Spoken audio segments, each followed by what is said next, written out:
शर्म आती है घर के हालात को देखकर, शर्म आती है खुद पे। सालों साल मेहनत किए जा रहे हैं लेकिन कामयाबी दिखाई नहीं देती।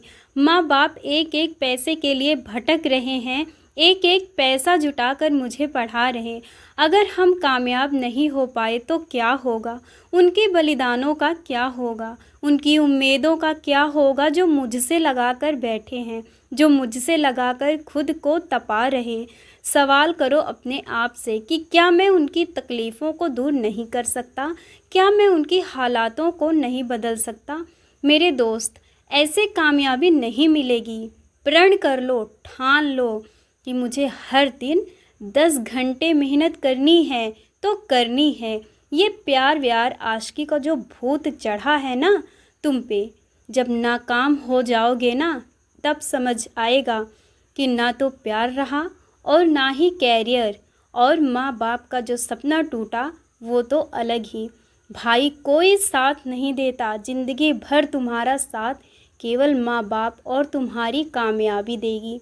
यकीन नहीं होता तो इस कहानी को सुनो, तुम्हारी आँखें खुल जाएंगी। राहुल नाम का एक लड़का जो बिहार की राजधानी पटना में कॉम्पिटिटिव एग्ज़ाम की तैयारी कर रहा था। माँ हाउस मेकर और पिता मजदूरी करते थे। राहुल अपने पिता का एक लौता बेटा था। पिता पढ़े लिखे नहीं थे लेकिन अपने बच्चे को पढ़ा लिखा कर एक ऑफिसर बनाना चाहते थे। सपने बहुत बड़े थे। राहुल को भी अपने पिता के सपने को पूरा करने का बहुत मन था। राहुल को जब पिताजी ट्रेन में चढ़ा रहे थे तो उस समय बोले थे कि राहुल बेटा, देखो, हम तो लाइफ में कुछ अच्छा नहीं कर पाए लेकिन तुम ज़रूर कुछ कर जाना। राहुल भी अपने कैरियर को लेकर बहुत सीरियस था। हर बार क्लास में टॉप आता था। लेकिन इसी बीच राहुल को एक लड़की ने प्रपोज़ कर दिया और राहुल ने भी उसे एक्सेप्ट कर लिया। कुछ दिन सब कुछ अच्छा चला लेकिन धीरे धीरे पढ़ाई को कल पर टालने लगा। टाइम का बिना परवाह किए रात को 2 बजे 2:30 बजे तक चैटिंग करने लगा। ना तो सुबह समय पर उठ पाता था और ना ही रात को समय पर सो पाता था। वो कहते हैं ना कि किसी भी चीज़ में अति ही बहुत ही हानिकारक होती है। राहुल प्यार में इतना डूब गया था कि उसे अब कुछ दिखाई नहीं देता था। क्या लक्ष्य है, क्या करने आया है, घर की क्या कंडीशन है, माँ बाप के कैसे पैसे भेज रहे हैं, सब कुछ भूल गया था। राहुल को अपनी गलती का एहसास तब हुआ जब सारे दोस्तों का सिलेक्शन किसी न किसी क्षेत्र में हो गया और राहुल बेरोजगार हो गया। और जैसे ही राहुल बेरोजगार हुआ, लड़की ने भी बहाना बनाकर चली गई कि यार पिताजी नहीं मान रहे।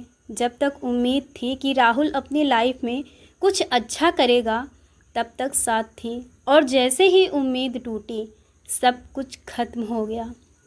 लड़की तो चली गई लेकिन राहुल फूट फूट कर रोने लगा क्योंकि राहुल के पास ना तो प्यार बचा और ना ही कैरियर, और माता पिता का वो सपना भी चकनाचूर हो गया जिसके लिए मजदूरी करके पैसा भेजते थे।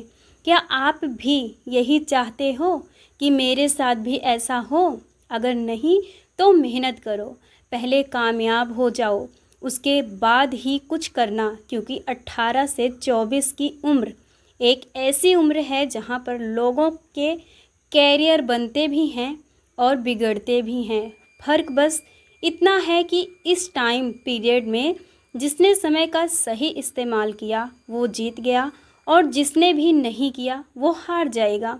राहुल की कहानी हमें बताती है कि किस तरह हमें अपने आप को 18 से 24 के उम्र में अपने करियर पर फोकस करना चाहिए, क्योंकि अगर आप कामयाब होगे तो दुनिया आपको प्यार करेगी। जो आपको जानते तक नहीं थे वो भी आपको अपना रिश्तेदार बना लेंगे।